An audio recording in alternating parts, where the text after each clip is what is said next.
Pressure लेने की बात नहीं है। मैम कल रिजल्ट आए बाजार के दिग्गज रिलायंस इंडस्ट्रीज़ के, और नतीजे जरा स्क्रीन पर हम लेकर के आ जाते हैं फटाफट। नतीजे जो है वो बेहतर रहे हैं, कई सारे जो ब्रोकरेज हाउसेस की तरफ से अनुमान थे उससे बेहतर रहे हैं। रेवेन्यू करीब 9.9% बढ़ा है पिछले साल के मुकाबले। एबिटा में हमने देखा कि करीब 14-14.5% का इजाफा रहा है। एबिटा मार्जिन में करीब 80 बेसिस पॉइंट के आसपास की बढ़ोतरी रही है। और वहीं अगर हम पैट की बात करें तो ये 19,000 करोड़ से बढ़ करके 22,000 करोड़ से ज़्यादा पहुंचा है। तो ये तो बात रही आरआईएल के नतीजों को लेकर के। जरा टेक्स्ट ग्राफिक भी दिखा दीजिए, कई सारे कारोबार को लेकर के यहाँ पर अपडेट्स यहाँ पर दिखाई गई हैं। तो यहाँ पर काफ़ी सारी बातें कही गई। मुनाफे में 15.5% 16% के आसपास की बढ़त यहाँ पर रही है। मैम नतीजे काफ़ी हद तक अच्छे दिखाई दिए हैं।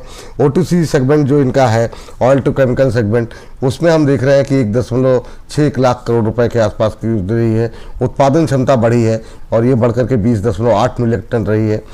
एबिटा मार्जिन जो है उसमें 21% की ग्रोथ रही है। ओवरऑल पिक्चर आपको कैसी दिखाई दे रही है? क्योंकि ये वो कंपनी है कि अगर यहाँ पे थोड़ी सी मजबूती बनी रहे तो ये इंडेक्स को खींचने में काफी हद तक सक्षम है। तो रिलायंस अभी वो काम करने वाला है। इस बार का जो नया हाई हम देखेंगे निफ्टी में, उसमें बड़ा कंट्रीब्यूशन हमको इससे रिलायंस सेक्टर से, रिलायंस से मिलने वाला है ऐसा लगता है। और ये जो रिजल्ट है ये उसकी उस नींव को या फिर उस एक्सपेक्टेशन को, टेक्निकल जो दिखता है उसको और मजबूत सपोर्ट करते हैं। तो जो प्राइस में दिख रहा है वो रेप्लिका होगा कि आने वाला जो निफ्टी का नया हाई है that is going to be contributed majorly from the Reliance Industries. तो मेरे हिसाब से तो यहाँ पर एक पॉजिटिव आउटलुक है।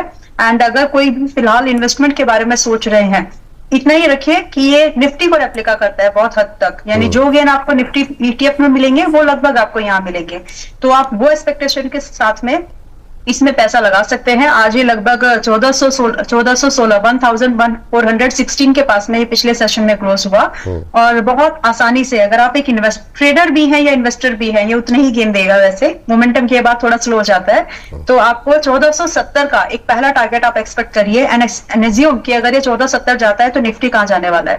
तो उसके बाद में 1500 तक इसमें एक्सपेक्टेशन बिल्कुल रख सकते हैं और ये बहुत जल्दी हो जाएगा इन माय ओपिनियन। और रही बात स्टॉप लॉस, तो 1370 का स्टॉप लॉस मेंटेन करके स्टॉक वाइज चल लीजिए।